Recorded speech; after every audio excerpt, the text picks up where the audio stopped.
Assalamualaikum warahmatullahi wabarakatuh. Kembali bersama Mem Hesti di sini dalam mata pelajaran pendidikan kewarganegaraan untuk kalian kelas 11 di SMK Broadcast Pertelevisian Cakra Buana. Oke anak-anak sekalian, saat ini di KD 3.2 kita akan belajar tentang sistem dan dinamika demokrasi Pancasila. Dalam sistem demokrasi Pancasila ini kita akan melihat lebih jauh bagaimana penerapannya sesuai dengan kompetensi dasar yang harus kita pelajari, menganalisa perkembangan demokrasi dalam kehidupan bermasyarakat, berbangsa, dan bernegara. Dalam hal ini, indikator pencapaiannya adalah menjelaskan hakikat dari demokrasi itu sendiri. Kedua, menganalisa penerapan demokrasi di Indonesia dan mengidentifikasi perilaku yang mendukung tegaknya nilai-nilai demokrasi. Baik anak-anakku sekalian, coba perhatikan gambar berikut. Ya, di sini tentunya kalau kita bicara tentang demokrasi, yang ada terlintas di pikiran kita adalah apa? Kalau kalian perhatikan di sini ada bendera-bendera partai, pasti yang terlintas itu adalah proses atau penyelenggaraan pesta demokrasi di Indonesia yang dilaksanakan setiap 5 tahun sekali. Ya, orang sudah berbondong-bondong, beramai-ramai ikut serta, ya, memeriahkan. Bagaimana kalau kampanye di sini dan di sana, itulah kemeriahan dari suasana demokrasi pada saat kita melaksanakan pemilihan umum. Nah, ini kalian lihat ada beberapa bendera di sini yang ini adalah mewakili partai-partai kontestan dari pemilu yang dilaksanakan di Indonesia. Ya, tentunya kalian akan bisa mengidentifikasi apa lagi sih? Kenapa Indonesia harus melaksanakan pemilu? Ya, siapa saja yang boleh ikut dalam pemilu? Apa sih sebetulnya pemilu itu? Banyak sekali pertanyaan yang munculnya. Sekarang kita akan lihat. Oke, hakikat dari demokrasi. Kalau dilihat dari etimologisnya, dari namanya, itu ada 2 suku kata, demos dan kratos. Ini dari bahasa Yunani, ya. Demos artinya rakyat, kratos atau kratein itu artinya kekuasaan. Kalau disimpulkan, demokrasi artinya apa? Negara yang berdasarkan pada kekuasaan rakyat atau kedaulatan tertinggi di tangan rakyat. Jadi pada saat kita memilih pemimpin, memilih presiden atau gubernur, bupati, wali kota, dan itu pasti ada proses pemilihan umum. Itu bagian yang dikatakan dengan demokrasi, demos dan kratos. Kalian lihat, ya, sekalian pengenalan sedikit, inilah tokoh-tokoh ilmu negara dari zaman Yunani yang ada di Perancis, ya, yang mereka mengemukakan tentang pentingnya memilih seorang pemimpin melalui sebuah vote atau pengambilan suara. Ya, mereka ada Aristoteles, ada Jean-Jacques Rousseau, ada Socrates, Plato dan Montesquieu. Itu beberapa ahli filsafat dari Yunani dan itu di abad pertengahan yang mereka mengungkapkan begitu banyak teori-teori tentang ketatanegaraan. Nah, berikutnya kita akan lihat pokok pelaksanaan demokrasi, kedaulatan tertinggi di tangan rakyat. Nah, kamu lihat di sini ada 7 poin. Ya, di mana ke-7 poin ini adalah pokok. Kalau tidak ada satu, tidak bisa dianggap sebagai negara demokrasi. Contoh, tidak ada jaminan terhadap hak asasi manusia, tidak ada kedaulatan tertinggi di tangan rakyat. Kenapa? Semua ditentukan oleh pemimpin. Padahal apa? Rakyat yang harusnya mempunyai kedudukan kedaulatan tertinggi. Itulah pokok-pokok demokrasi. Kalian bisa baca yang lainnya. Next.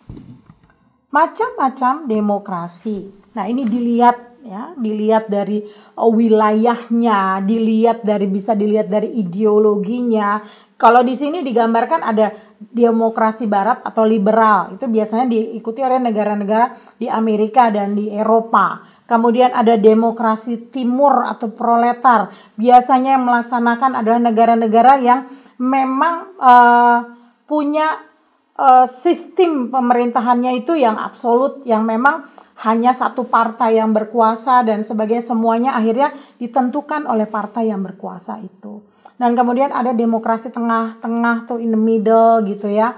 Jadi tidak ikut ke sana juga tidak ikut, mereka memiliki prinsip ya dan konsep tersendiri. Contoh kayak Indonesia. Kita nggak mengikuti demokrasi barat, kita juga tidak mengikuti demokrasi timur, karena Indonesia melaksanakan demokrasi yang disesuaikan dengan pandangan hidup bangsa Indonesia, yaitu demokrasi Pancasila. Ya. Berikut adalah tipe negara demokrasi modern menurut Cronenberg, beliau dari Jerman. Ya, menurut teorinya, demokrasi perwakilan atau representatif itu bisa dengan sistem presidensial, bisa dengan parlementer, dan sistem referendum. Jadi penggabungan antara perwakilan dengan sistem presidensial, parlementer, ya, dan referendum. Seperti itu. Prinsip budaya demokrasi secara universal. Berarti kalau prinsip negara demokrasi secara universal itu memang berlaku bagi seluruh negara. Jadi kita kalau datang ke negara tersebut, kita sudah bisa mengidentifikasi, oh negara ini sistemnya apa ya? Kerajaan atau demokrasi? Kalau demokrasi pasti sistemnya presiden. Ya, pemimpinnya presiden, ada pemilu, ada jaminan hak asasi. Itu beberapa poin yang memang sebuah prinsip yang harus ada dalam sebuah negara demokrasi. Esensinya adalah apa? Budaya demokrasi itu ada lembaga perwakilan. Ya, perwakilan rakyat. Jadi yang menjadi mengemban amanat rakyat, walaupun kadang kita nggak tahu gitu ya. Kita memilih seorang pemimpin. Banyak juga yang kadang-kala pemimpin itu kok jadi nggak enak, kita udah pilih dia tapi kok tidak amanah. Nah, sekarang itulah yang menjadi PR kita bersama. Kalau memilih pemimpin, kenali lebih jauh. Bagaimana dan siapa orangnya. Kalau nggak kenal ya susah. Akhirnya orang yang jadi calon-calon pemimpin, calon legislatif pun seperti itu. Kembali introspeksi diri, ya, kembali menjadi pemimpin yang amanah. Yang tentunya untuk kesejahteraan kita bersama. Demikian. Next. Budaya demokrasi di Indonesia itu sesuai dengan pasal 1 ayat 2 Undang-Undang Dasar 45. Budaya demokrasi di Indonesia itu berdasarkan pada pasal 1 ayat 2 Undang-Undang Dasar 45 yang tertulis, kedaulatan tertinggi di tangan rakyat dilaksanakan menurut Undang-Undang Dasar 45. Jadi semua berdasarkan hukum, berdasarkan peraturan yang memang sudah ditentukan sebelumnya oleh pemerintah. Nah, demokrasi Pancasila seperti saya katakan lagi adalah demokrasi yang memang dilandasi ya oleh Pancasila selaku ideologi bangsa.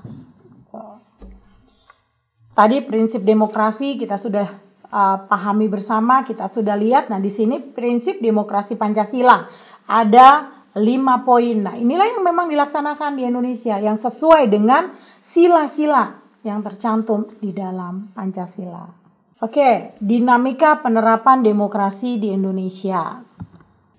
Inilah dinamika penerapan demokrasi di Indonesia. Kalian bisa lihat periodenya dari tahun 1945 sejak Indonesia merdeka sampai saat ini.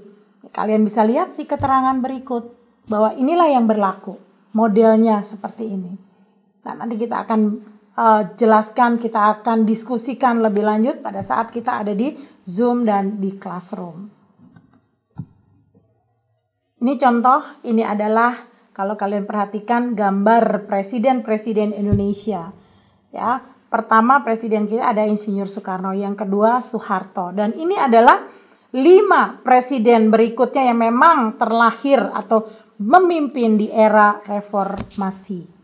Yang jelas semuanya sudah lebih terbuka, semuanya lebih jelas pada saat mereka memimpin, bagaimana rakyat, bagaimana lembaga-lembaga negara turut mendampingi, turut mengawasi pemerintahan mereka. Seperti itu.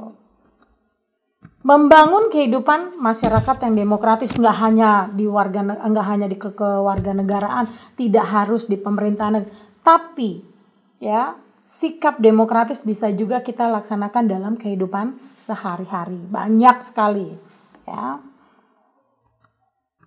Ya, ini adalah kewenangan WNI dalam pelaksanaan demokrasi Pancasila, ya, dalam bidang politik, pendidikan, dan ekonomi, serta sosial budaya. Contoh penerapannya banyak, bisa di sekolah, bisa dalam keluarga, bisa di masyarakat. Kalau kita rapat memilih seorang ketua, Karang Taruna, ketua OSIS, ketua RT, ketua RW, musyawarah mufakat inilah yang disebut dengan esensi dari demokrasi. Bahwa segala sesuatu itu dimusyawarahkan mencari pemimpin yang terbaik, seperti itu. Demikianlah pertemuan kita kali ini pada KD 3.2 di mana kita membicarakan atau kita belajar tentang sistem dan dinamika demokrasi Pancasila. Semoga ini menambah pembelajaran, menambah hasanah pelajaran kita dan sebagainya, tetap bisa menerapkan dalam kehidupan sehari-hari. Demikian anak-anakku sekalian, tetap sehat dan sampai jumpa pada kesempatan berikutnya.